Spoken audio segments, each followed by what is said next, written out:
If you dare to assume it and you walk in the assumption that it is so, ignoring the senses, ignoring the facts of life that deny it, in a way you do not know, it will become a reality in your world.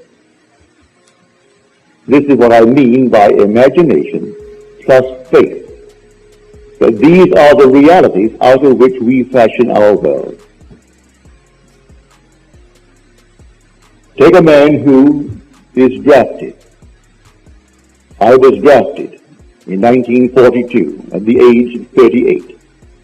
Not quite 38, but going on 38. Like millions of us, I dare say they all felt as I did, but they didn't know this principle. I knew I didn't want any part of it. Nevertheless, I was drafted. I didn't resist it. They sent me off to Camp Polk, Louisiana. And after 3 months in boot training, I decided I would do something about it by applying this principle. I asked, first of all, for an honorable discharge, because there was a regulation that came down from Washington that if a man was over 38 before March the 1st of 1943, he was eligible. It didn't say it was automatic. If his commanding officer felt that he needed him in his company, that decision was final with the commanding officer. You could not appeal it to any higher position. You couldn't take it to the general. So whatever your commanding officer was, and he was a colonel, if he decided he needed you in his battalion, you remained. Well, I applied based upon the fact that I was eligible, for I was 38 before March the 1st of 1943. And it came back to me disapproved and signed by my commanding officer. All right? That seems final. But there is nothing final in this world if you know who God is. If you know that your own wonderful human imagination is God, you do not accept anything on the outside that is in conflict with your wonderful desire. So I desired to be honorably discharged out of the army and doing the work I'm doing now, for I did it before. I want to return to that work. So that night, here was the paper that I received that day, disapproved and signed Colonel Theodore Bilbo Jr. His father was Senator Bilbo of Mississippi. As I retired in my barracks with all these men around me, I assumed I was in my own apartment in New York City. I knew it well. I left a wife and a little girl only a few months old when I was drafted. My son volunteered, and he was with the Marines in Guadalcanal. And they picked me up, and I was drafted, and my little girl was born the end of June of that year, so she was only a few months. And I had a wife and a little girl, and so I imagine I am home.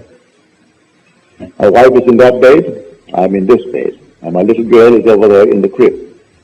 And then I simply assume I'm walking through the apartment. It was a nice 7-room apartment. And I walked from room to room and touched the objects, and they all seemed so familiar.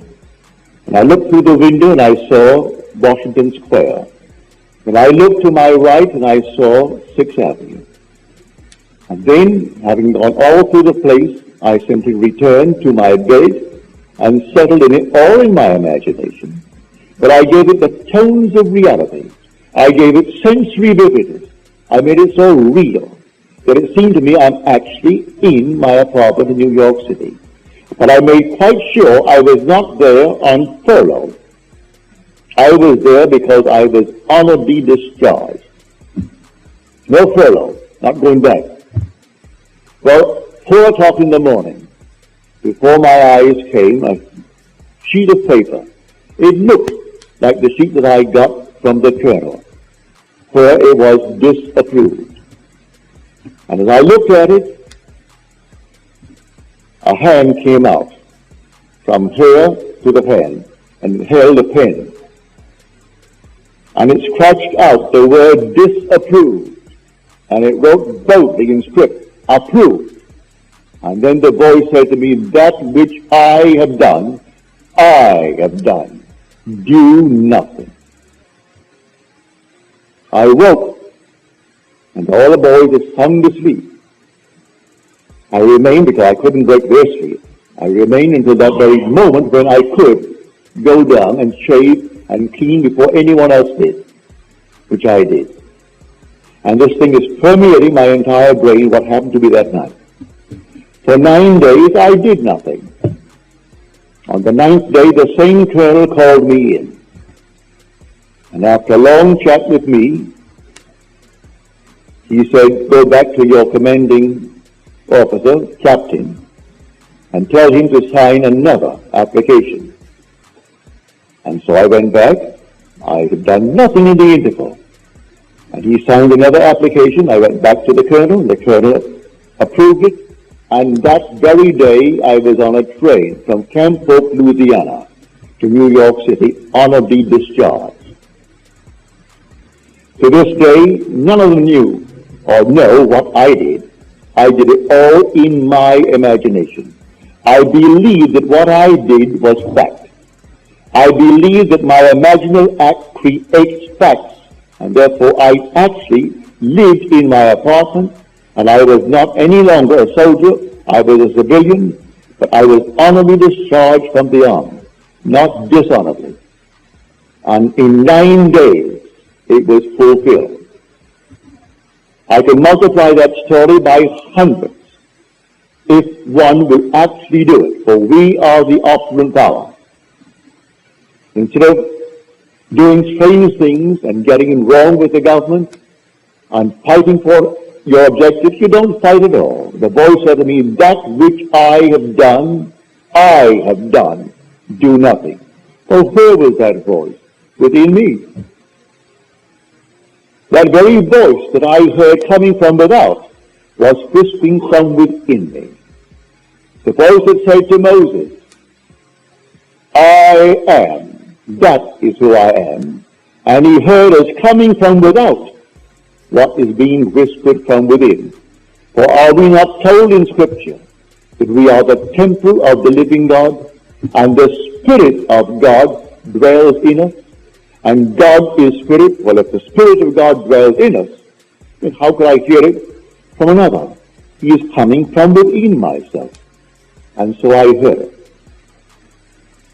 When I could not get any passage, I did the same thing when I seemingly was locked in an island for months to come because there was no train, no ships coming.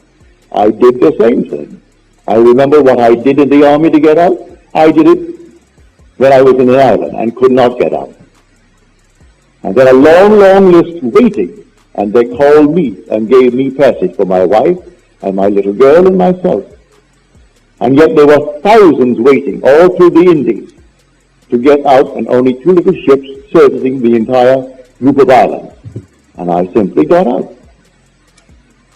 It doesn't matter how. I did it normally. I didn't kill anyone. I didn't bribe anyone. I didn't pull any strings. I simply applied this principle. If I actually got passage, would I sail? Yes. But then I assumed that I'm on a ship and looking back nostalgically at the little island, leaving behind me my friends and my relatives, and taking with me my wife and my daughter. And I look back, and it seemed so normal and so natural. I gave it tones of reality. I could feel the salt of the sea on the rail as I held the rail of the ship. I could smell the rawness of the ocean, and I could see the island.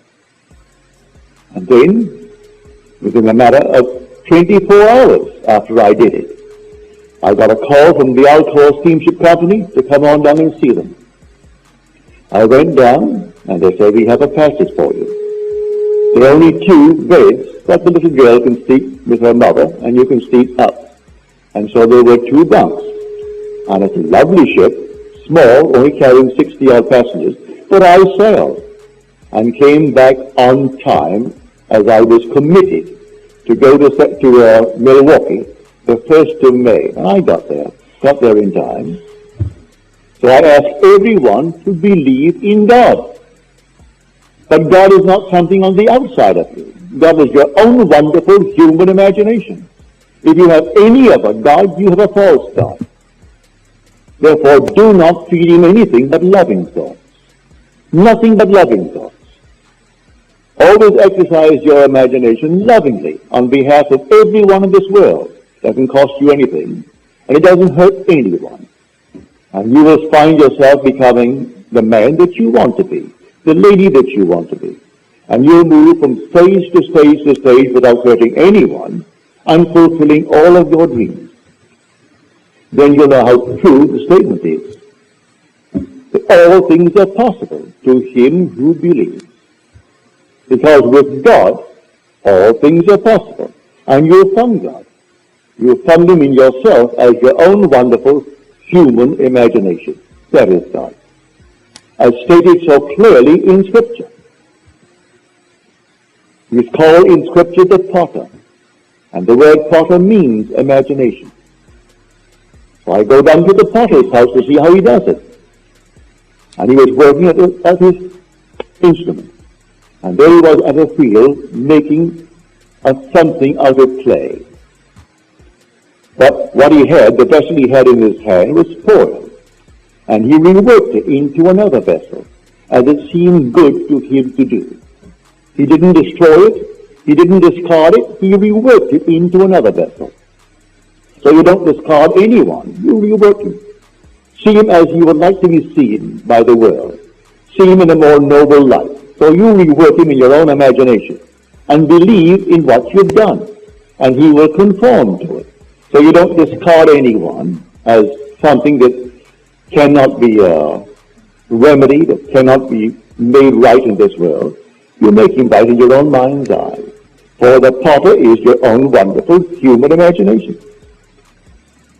And any vessel you hold, whether it be a man or yourself, see that it is lovely, that you are actually the man that you want to be, that those round about you, they are what they would like to be, and have a nice vivid imagination of it, a clear idea of what you really want in this world, and a determinate vision of things as they ought to be, and have them all fixed in your own mind's eye, and believe it, then in a way that no one knows, they will all come to pass.